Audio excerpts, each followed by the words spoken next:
Hey guys, welcome back to my YouTube channel. मैं हूं प्रदीप निषाद और आप देख रहे हैं टेक अकाउंटेंट।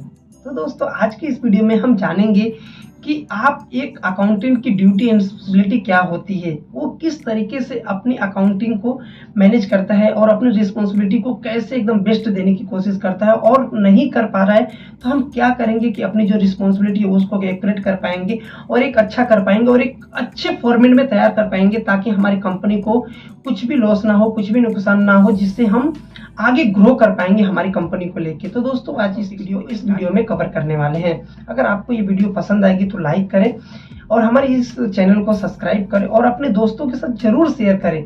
जो भी एक अकाउंटेंट बनना चाहते हैं या बनने की अभी तैयारी कर रहे हैं या ऑलरेडी अकाउंटेंट है, तो उनको ये जरूर शेयर करें ताकि उनको ये पता चले कि एक अकाउंटेंट की ड्यूटी एंड रिस्पॉन्सिबिलिटी क्या होती है। तो सबसे पहले जो बात करेंगे हम वो है मैनेज ऑल अकाउंटिंग ट्रांजेक्शन। मतलब क्या? मैनेज ऑल अकाउंटिंग ट्रांजेक्शन का मतलब है कि आपका जो डे टू डे ट्रांजेक्शन है उसका एक आपको रिपोर्ट बनाना है। वो रिपोर्ट कंपनी के सॉफ्टवेयर में भी बना सकते हैं।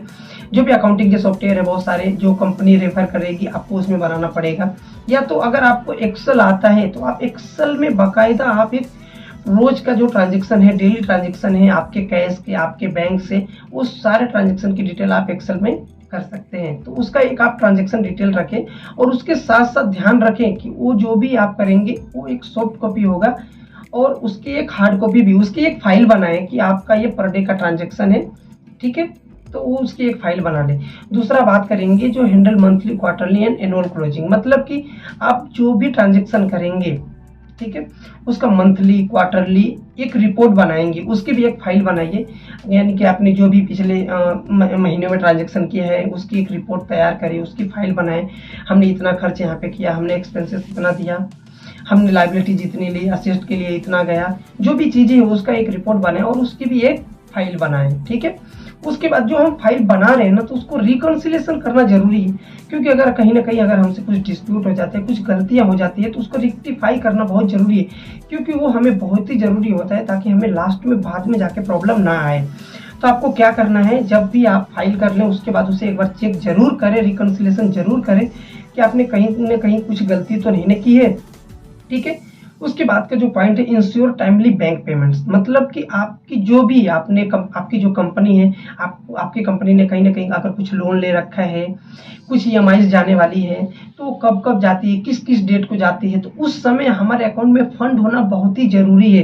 क्योंकि अगर हम एक अकाउंटेंट है तो हमारी रिस्पॉन्सिबिलिटी है कि हमारे अकाउंट में फंड हो, क्योंकि अगर हमारी ईएमआई बाउंस होती है तो उससे हमें बहुत ही बड़ा, मतलब नहीं क्या, एक बोल सकते हैं कि एक हमारा पुअर कनेक्शन हो जाता है और एक हमारे लिए बहुत ही बैड न्यूज हो जाती है कि हम एक अकाउंटेंट की पोस्ट पे होके भी हम एक ईएमआई को भी मैनेज नहीं कर पा रहे हैं। समझ पा रहे हैं? तो आपको कभी भी ऐसे नहीं हो, आपको फंड मैनेजमेंट करना है और जो भी बैंक्स के पेमेंट है वो टाइम पे ही जाने चाहिए। ये आपकी बहुत बड़ी रिस्पॉन्सिबिलिटी है और ये होती है, आपको करना पड़ेगा। आज के समय में हर एक कंपनी के पास कहीं ना कहीं कुछ ना कुछ लोन रहता ही है, तो उसके बारे में आपको जानना है और उसकी जो ईएमआई है वो टाइम टू टाइम जानी ही चाहिए।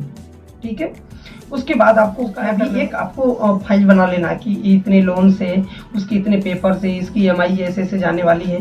तो चीज़ें आप एक फाइल में बना के रख सकते हैं। ठीक है, ताकि आपको कभी आपकी मॉनिटरिंग हो, अगर आपको कोई चेक करे तो आप दिखा सके कि ये इतना लोन है और इस तारीख को इस अकाउंट से ये फंड ऑटोमेटिक इस चीज़ के थ्रू चले जाते हैं। ठीक है, उसके बाद का जो पॉइंट है वो compute tax and prepare tax return. मतलब कि आपकी जो भी कंपनी है, आप जिस कंपनी में काम कर रहे हैं, उसका कहीं ना कहीं सेल्स, परचेज, चाहे जो भी होगा, तो उसका कहीं ना कहीं टैक्स लगता होगा। जो टैक्स है वो हम टाइम पे भर रहे हैं। अगर आप खुद टैक्स रिटर्न फाइल करते हैं तो बहुत अच्छी बात है, नहीं तो अगर आपका सीए है या तो आपकी दूसरी कोई फर्म है वो करती है, तो फिर भी आपको उनके टच में रहना है और उसे आपको पोर्टल से खुद रेक्टिफाई करना है कि मैंने जो एंट्रीज की है, मेरे पास जो रिकॉर्ड है वो पोर्टल पे भी मैच कर रहा है ना। क्योंकि अगर ये ऐसा, अगर आपका डिस्प्यूट निकलता है तो आपके ऑडिट में प्रॉब्लम आ सकता है। अगर आपको ऑडिट के बारे में अच्छे से नहीं पता, ऑडिट में क्या क्या कंप्लायंसेस होते हैं, तब हमें कमेंट करिए, मैं ऑडिट के ऊपर एक सेपरेट वीडियो आपके लिए ला दूंगा।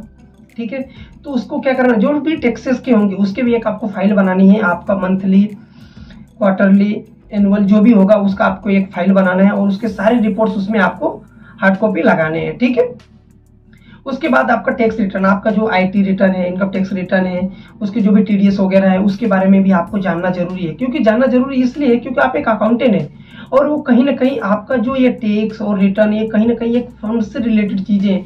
तो ये चीजें आपको जानना और ये करते आना चाहिए। क्योंकि कैसा है, अगर आप कहीं ना कहीं एक अकाउंटेंट की जॉब कर रहे हैं और आपकी जो रिस्पॉन्सिबिलिटी अगर आप उसे अच्छे से कर पा रहे हैं तभी एक आप अच्छे अकाउंटेंट कहलाएंगे। ठीक है। और सबसे लास्ट का जो पॉइंट है वो है manage balance sheet and profit and loss statement. इसमें होता क्या है, सोचिए, अभी हमने जो भी आपने जो भी महीने काम किया, ठीक है, क्वार्टरली रिपोर्ट बनाया आपने, एनुअल रिपोर्ट बनाया, तो उसका एक फाइनल रिपोर्ट बनता है जिसे बोलते हैं बैलेंस शीट। बैलेंस शीट में आपके जो भी होते हैं असेट, लायबिलिटीज, एक्सपेंसेस जो भी होते हैं वो सारी चीजें उसमें मेंशन होता है। उसमें कंपनी का पिछले साल का जो भी प्रॉफिट एंड लॉस होता है उसमें दिखाना पड़ता है, जिससे कंपनी रेक्टिफाई कर पाती है कि हमें ये चीजें करना है, ये चीजें नहीं करना है, इससे एक्सपेंसेस कम होगा, इससे हमारा प्रॉफिट बढ़ेगा। ठीक है।